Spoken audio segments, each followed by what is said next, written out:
उद्योजक मित्रांनो नमस्कार।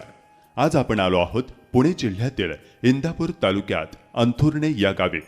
आज आपण भेट देणार आहोत प्रगतशील शेतकरी स्वप्नील नामदेवराव शिंदे यांच्या मुक्त संचार करणाऱ्या गायींच्या गोठ्याला। केवळ एका गायीपासून सुरू केलेला हा गोठा आज 35 गायी येथे गुण्या गोविंदाने मुक्त संचार करत आहेत। गायींना चारा पाणी सोय करताना मुरघास आणि ओला घास कधी आणि किती प्रमाणात द्यावा, जेणेकरून गायींची दूध देण्याची क्षमता कशी विकसित होते हे मर्म ते जास्तीत जास्त वेळ गायींच्या सहवासात राहून शिकले आणि दिवसाकाठी 180 लिटरपेक्षा जास्त दूध उत्पादन करताना त्यांना किती आनंद वाटतो हे त्यांचा समाधानी चेहरा पाहून आपण समजू शकतो। केवळ 1 एकर शेतीमध्ये उत्कृष्ट नियोजन करून अंथुर्णे गावाचं गोकुळ करणाऱ्या आमच्या स्वप्नील भाऊंचा मुक्त संचार करणाऱ्या गायींचा गोठा आपल्याला कसा वाटला आम्हाला कमेंट करून नक्की सांगा।